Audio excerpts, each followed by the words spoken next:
دا چې تاسو ته تازه ترین صورتحال ښیو د ابوهې نه یو موټر سایکل چې په هغې باندې دوه کسان سواره لینک روډ ته چې دی کټ کېدل، دوه سوزکي چې دي د هغې دوران چې دی یو سوزکي د لاندې دا موټر سایکل راغلی دی. کسان چې کم دي هغه بریکوټ هسپتال ته ریفر کړی شوي دي او دا واقعه سیم چې دی بالکل د ابوهې په کلي کې راغلی ده. د ابوهې د کلي صورتحال تاسو ته ښیو. زما سره سینیر رپورټر حنیف الرحمان موجود دی چې هغه ډي پی او سوات کله هدایت جاری کړو د هیلمټ او په دې حواله حنیف خان تاسو لږ خبره شئ. دا راته ووایه چې ډي پی او سوات ته هدایت جاری کړو چې هیلمټ پئ او خپل ماشومان په موټر سایکل مه پرېږدئ.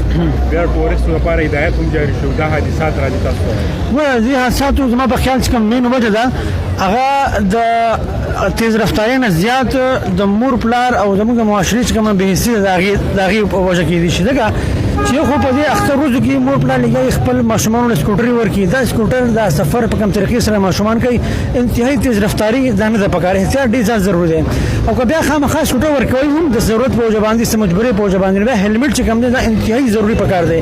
پولیس غریبان چې کله تاسو نیسي او تاسو نه د هیلمټ مطالبه کوي تاسو هیلمټ ولې نه دی اغوستی، دلته زره خلک الټا بحث کوي. بیا څوک ورته چې پولیس بدتمیزه دی د پولیس سره تعاون نه کوي. د پولیس دا خبره چې هیلمټ په سر کوي دا ستاسو تحفظ لپاره ډېر ضروري خبره ده. مور پلار دا راته ووایه چې کوم ټورسټ راځي په موټر سایکل یا په سوزکو کې اوس دوه ګاډي موږ له مخې لرالل تیز ډیګي لګولی و دلته دا روایات هم وایلیشن کوي د پولیس سره هم تعاون نه کوي. دغه ټورسټو د څه تاسو وایله؟ ګوره د خوشحالۍ منځلو د خوشحالو د اظهارو ډېرې طریقې کېدی شي. د هغې طریقې یو دا هم کېدي چې ته تیز رفتاري ضروري خو نه ده چې ته خوشحاله خامخا به تیز رفتاري کې چې ته خوشحاله خامخا به اولټګینګ کې.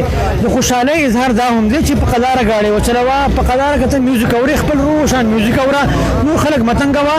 دلته چې کوم ټورسټ راځي ټورسټ زموږ میلمانه دي د سوات راځي د الله دې بیا بیا راولي، خو لږ دې دپاره طریقه پکار ده، لږ اصول پکار دي، هغې مطابق دا شی پکار دی. دنګ جهان مننه. حنیف الرحمان سره موجود و. تاسو دا صورتحال ښیو.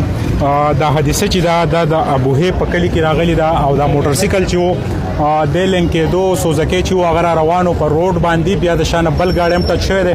په دې باندې کم کسان سوارو بریکوټ هسپتال ته ریفر کړی شوي. د هسپتال نه هم تاسو تازه ترین